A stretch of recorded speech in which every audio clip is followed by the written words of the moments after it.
Sequel number 28.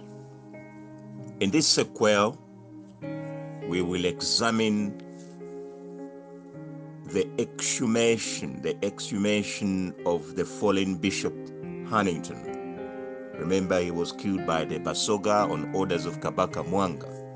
So time came and his remains were exhumed. That story is what we are going to look into this particular sequel. I welcome you. We are celebrating the Church of Uganda at 150 years. It's a celebration. My name, the producer, is Christopher Amos Chikomeko Ntambi. Welcome. I want to start with a clarification of yesterday's appearance of Mwanga from nowhere.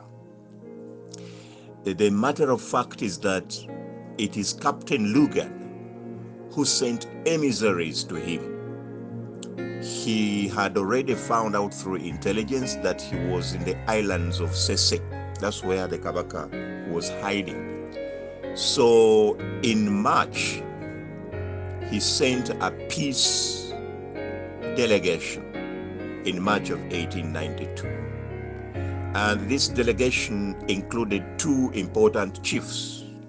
One was Chief Stefano Kalibwami, and the other one was Chief Batulumayo Zimbe.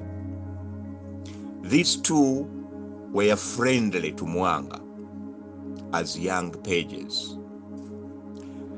Of course, Ham Mukasa would have been one of them, but remember, he had been injured and he had become a limping man.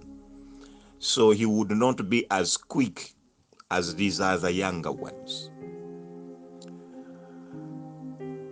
They were able to convince Mwanga II, who accepted to depart from Sese, and on arrival in Mengo, he was warmly welcomed. Mwanga arrived back in Nkao on the 30th of March, 1892. Captain Lugard himself received him. Unfortunately, as I said yesterday, Mwanga was to lose all executive powers. They had been taken over by Lugard. He became a ceremonial monarch, or if you want, as people call them today, constitutional monarch. But anyway, the word ceremonial would be better. The White Fathers were allowed to re-establish the Rubaga mission. All this was part of now the reconciliation. Mwanga is back. The Roman Catholics are okay, as much as they've been told to migrate to Budu. But the missionaries are free to establish a new Rubaga mission. And when they did, they even built a second church. Unfortunately, it collapsed just after several weeks due to thunder and lightning. So in the same year, 1892, they built a third church, but that one got burnt and it collapsed. Remember, grass thatched? They then ended up with a fourth church, all in 1 year, 1892. And as I warned you yesterday, these were not cathedrals, because the cathedral was in Kavirondo. With that clarification, now let's go back to our main topic for today. However, let's also get rid of Captain Lugard. In May 1892, Captain Frederick Lugard was replaced. Remember, he had done a terrible thing. He had bombed Rubaga. So he was not in very good books anymore, especially in Britain.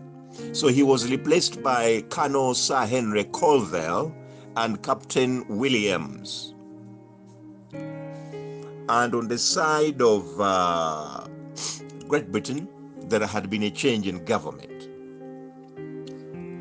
The government which had taken over was showing a lot of interest in the affairs of this Imperial British Company, which was in charge in Uganda. And they even requested its leader, Mackinnon, for a report about the bombing of Rubaga on the 24th of January, 1892. They wanted that report to be dispatched to London. Now, Mackinnon did not have very good details, so he decided to first make a journey to Uganda to investigate exactly what happened. Now, the British Consul General, this was the head of the British, which had now become a protectorate in Zanzibar, was called Sir Gerard Portal.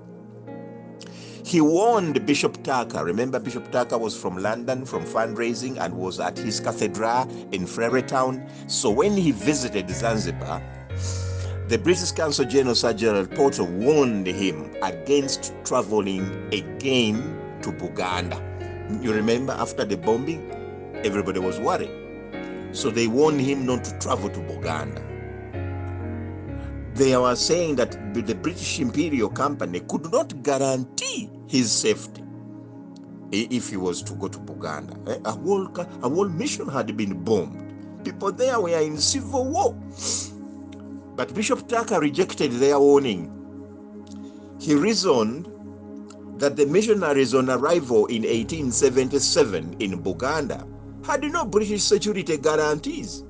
And so he could go to Buganda without their guarantee. So on the 23rd of September 1892, the bishop, and even being very defiant, using the northern corridor through Kenya, set off for Buganda, accompanied by the Reverend Crabtree, who he had just ordained, and missionaries like Miller, Leakey, Fisher, Nixon, Gunther, Foster, and Dr. Baxter. They had about 250 porters in their caravan. Now, why was Bishop Alfred Tucker using the eastern route despite the rules and the warnings? One, he was not a stranger in Buganda. He had already introduced himself to the Kabaka.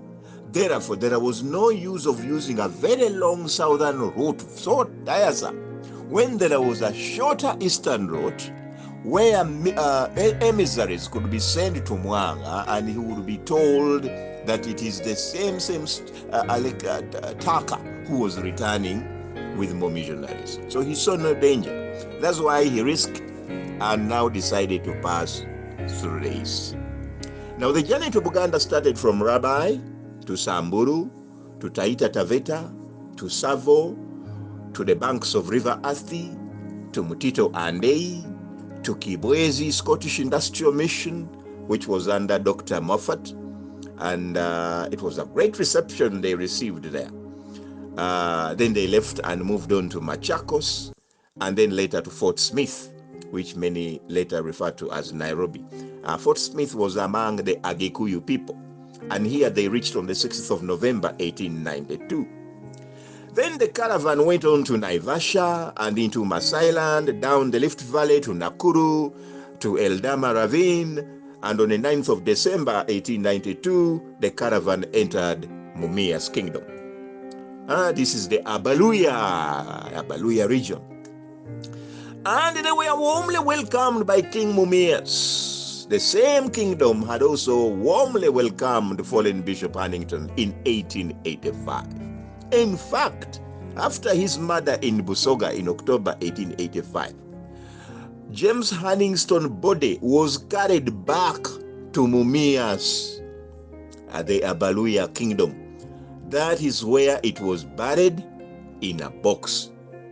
So Bishop Tucker was therefore not surprised when he received a warm welcome from the Abaluya Kingdom and King Mumias.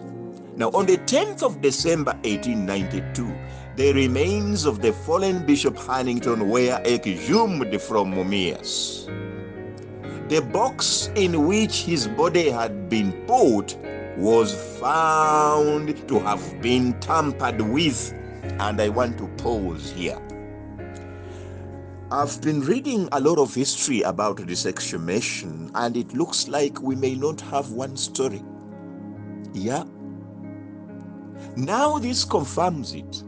Why was the box in which the body of Bishop Hannington was found in such a state that it had been tampered with? Somebody had opened it. Now the question was these the remains of of Bishop Hannington? Remember, this group had a doctor, Dr. Baxter, So Dr. Baxter was for very good help to confirm. The question is, it's a time where the DNA investigation had not yet been in place. So how did he confirm? What is it that he had genetically that was going to confirm that this was James Hannington's remains? That one is a marvel that researchers will always ask. However, this box is tampered with according to the written history. And yet there is a version that this body was exhumed, taken to Nairobi by a group of people carrying a very interesting flag with a name which I don't want to mention now, and that those people then returned with the body to Mumias. Very interesting history. It needs more investigation. But when I was visiting the resource center of Namirembe Cathedral, I found the flag, which I don't want to mention by name. I found it in the materials that are on display in this museum, the Recreation Center of Namirembe Cathedral, the one which my senior canon and former dean of the cathedral, Benon Ichitio, helped to set up.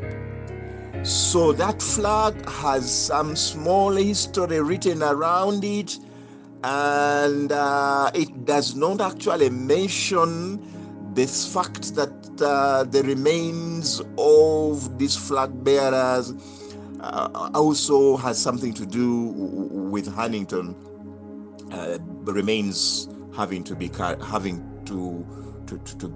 be brought by the flag bearers. I'm avoiding to mention their name because of the controversy this research might land in me into. I'll therefore leave it at that. For you, I have warned you.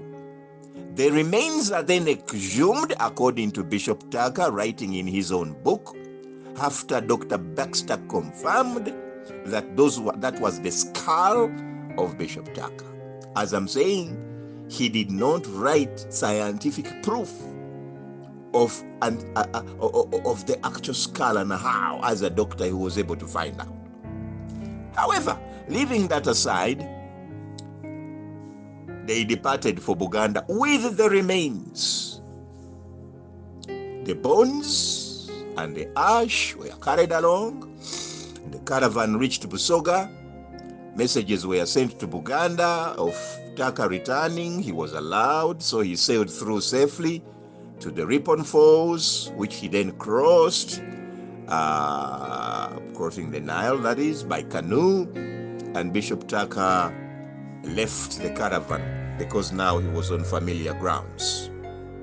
He had a horse which had already been sent to him to pick him up, and on the 23rd of December he arrived in order to prepare for the celebration of Christmas service at Namirembe Mission Church, which had been opened in his absence. This was the church on top of the hill, the one with a forest of poles and forest of windows. It was opened in his absence, and it was the second church, mission church. Please never call it a cathedral. The cathedral was still at Fredericton, near Mombasa. So one would even say that the bishop was coming on a pastoral visit to Uganda. Yeah? So these are things when we were celebrating the centenary in 1977.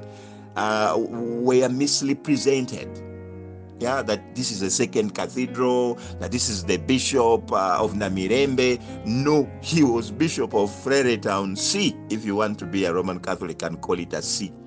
Otherwise, the diocese was still called the Diocese of Eastern Equatoria, with a cathedral in Fredericton, not Namirembe, not Bukesa. So this was a second mission church on the top of Bukesa Hill, or what now the missionaries had named Namirembe Hill.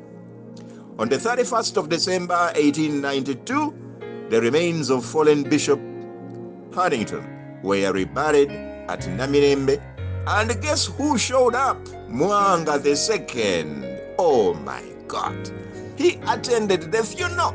Now, one would wonder, didn't he therefore break a taboo? Because kings were personally never allowed to attend funerals or burials.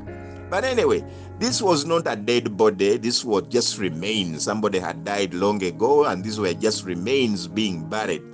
Do in any way that change the taboo of the Baganda, which refuses the Kabaka to attend a burial or a funeral? Well, that remains for future historians to find out. And therefore, today's sequel will end here. May the good Lord bless us all.